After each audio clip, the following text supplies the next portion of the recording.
Giovanni, thank you so much for joining us today. Giovanni is editor-in-chief at Pagella Politica, the main Italian fact-checking website. So he recently created another fact-checking website, which is called Facta News, most populated with non-political and especially COVID-19 topics. As a journalist, he was nominated member of the monitoring unit on disinformation around COVID-19 establishment by the Italian government in April 2020, and he's also part of the executive board of the European Digital Media Observatory. We're so happy to have you here, and Giovanni will be talking to us about scaling up the efforts, fact-checking in Italy during the pandemic. Over to you, Giovanni. Thank you. Thank you for the invitation. I hope you can hear me well. We will never get accustomed to these Zoom things. So thank you for inviting me. It's a pleasure. And in the next 10 to 15 minutes, I'll talk to you a little bit about how we reacted in Italy to the pandemic, and most importantly to the infodemic that was already mentioned before in the first months of the epidemics, and especially from the perspective of a fact checker. So especially from the perspective of a project whose job is basically to counteract false narratives kind of by one, and describing trying to feed the people with correct information in reaction to hoaxes and false news. Now I know that this is not an approach that is universally accepted and universally evaluated as the most effective and the most practical in dealing with the infodemic. But I have also to say that on this topic, the scientific evidence is still pretty sketchy, and there are good arguments in favor of and contrary to. But this discussion is way above my pay grade because I am a journalist and I work in a fact-checking project, actually two, as I will tell you in a minute. And so I will tell you how we reacted on a very practical and editorial way to challenges that were posed by the infodemic. Next slide, please. So Pagella Politica is the main Italian project dedicated to political fact-checking. And in January 2020, that was basically what we were doing. That was checking political statements done by major figures in Italy, public figures in Italy, and assigning verdicts to them, pretty much as PolitiFact does in the US or a lot of other projects all around Europe, like Full Fact in the UK, or you probably have one in your own country too. Fact-checking is a pretty young but also pretty fast-growing movement, and today there are more than 300 projects active around the world. Next slide, please. So Pagella Politica itself was funded in 2012, and since then it has verified over 3,500 political claims. We are a signatory of the Code of Principles of the International Fact-Checking Network since 2017, and in the past few years we were so lucky to have relevant partnerships with very important media in Italy, among them the newswire agency AGI and the public broadcaster RAI. We are also a founding member of the European Digital Media Observatory, which is an European project that is currently going on, whose aim is mainly the one of building, from our perspective, the main aim there for us is to build a network of European fact checkers. The project also is, of course, is also bigger and has a lot of very interesting other sides that are going on with respect to research and relationship with platforms.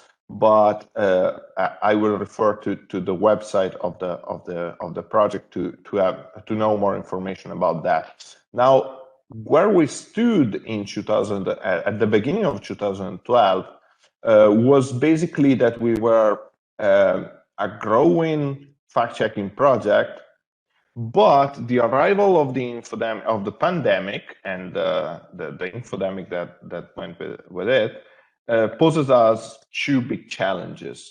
The one had to deal is a structural challenge of fact-checking. The other one is more like an occasional incidental challenge linked to the pandemic itself. Beginning from the latter, no, this is kind of a spoiler. Thank you. So the occasional incidental challenge of the problem was that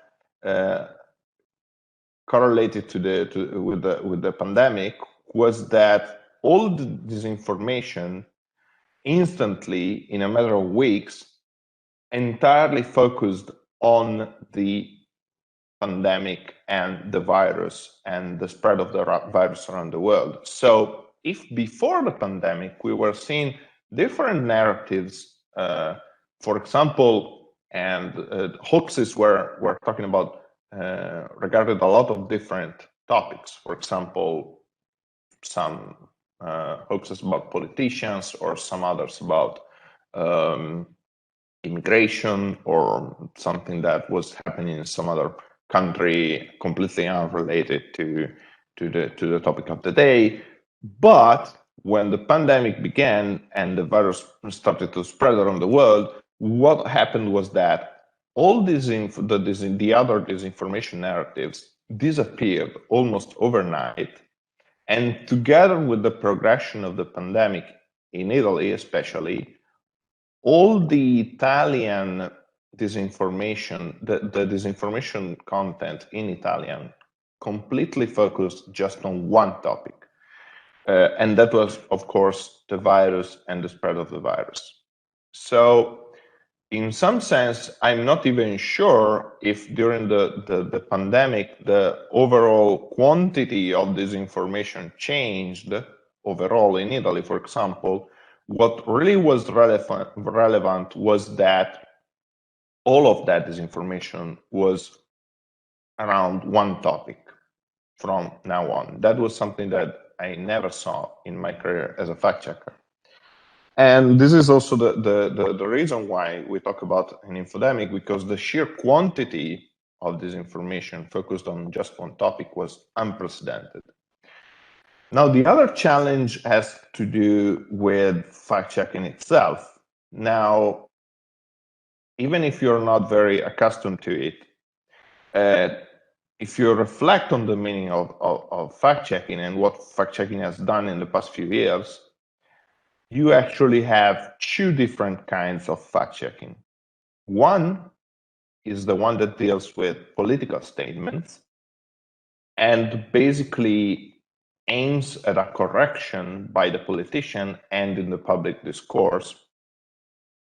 And in order to check a claim made by a politician, you have to have a certain level of technical expertise and to talk about issues like economics or political issues or societal issues that are pretty complicated in itself, because the political discourse deals with those complex questions and complex topics.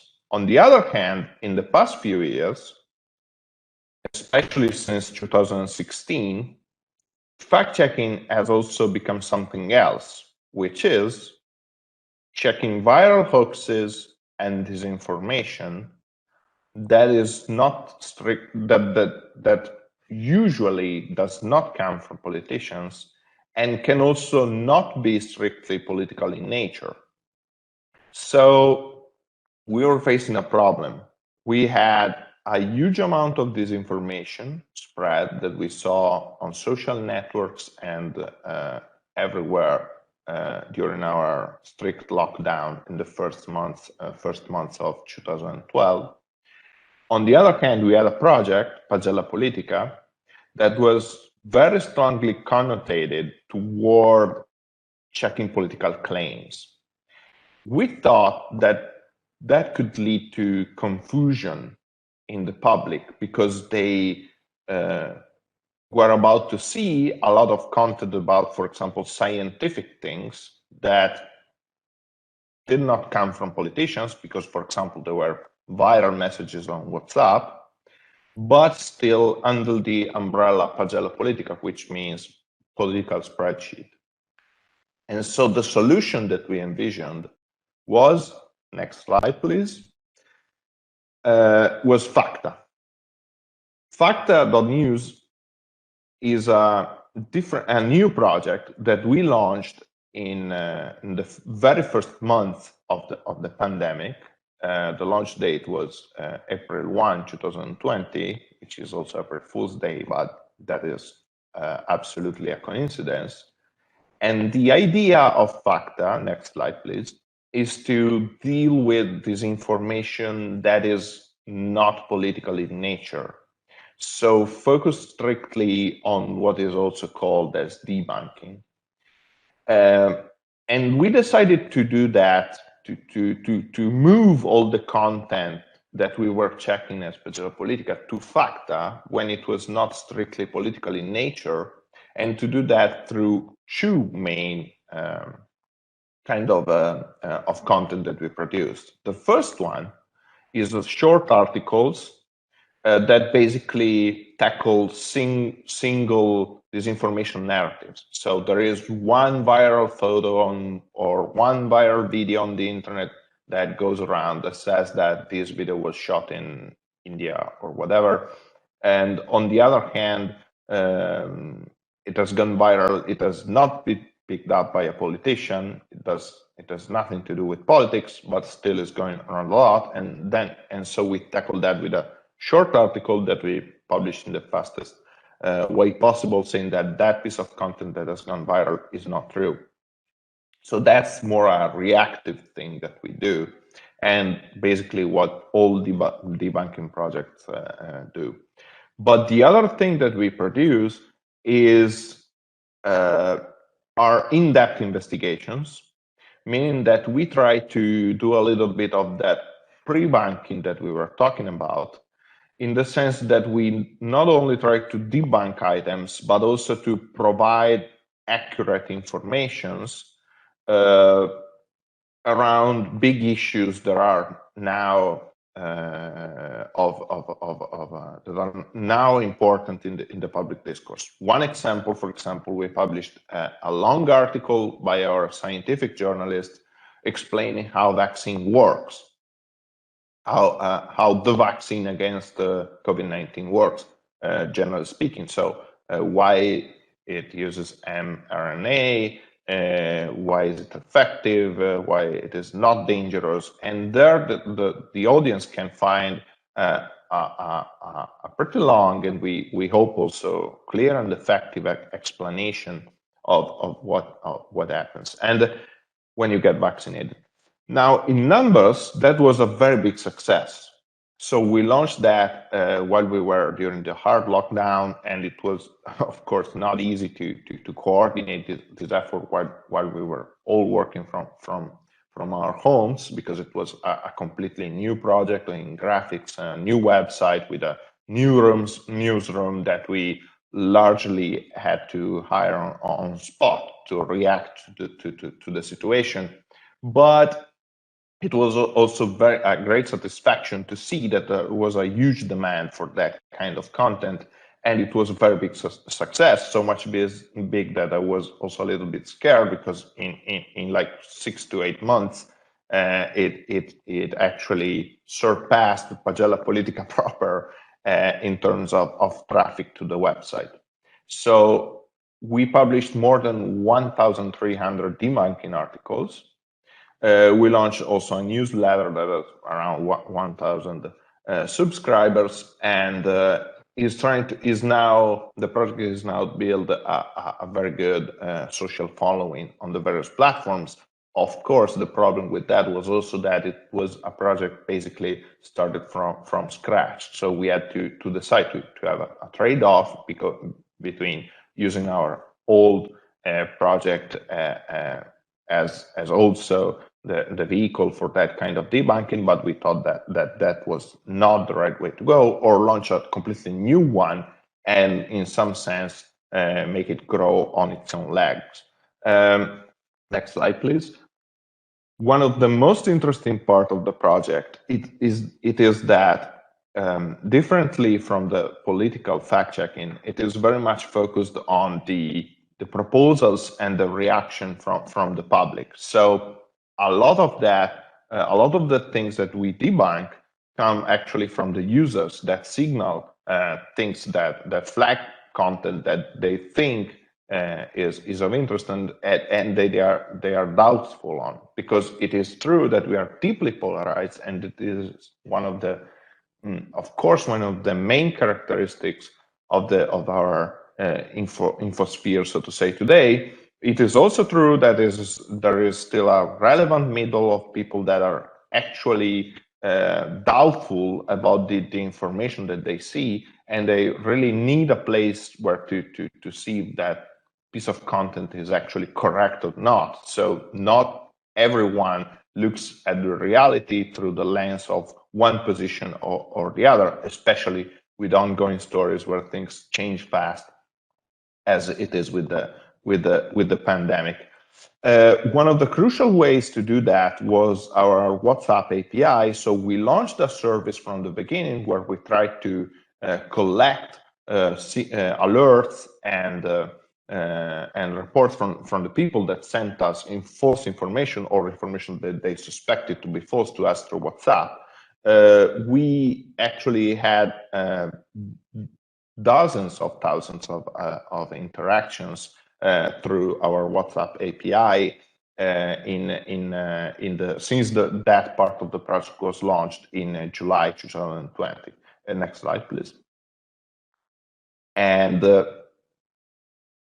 also one of the ways in which we tried to make the project grow was to build, of course, specific sections on the major topics around the pandemic, like the vaccines, on the website.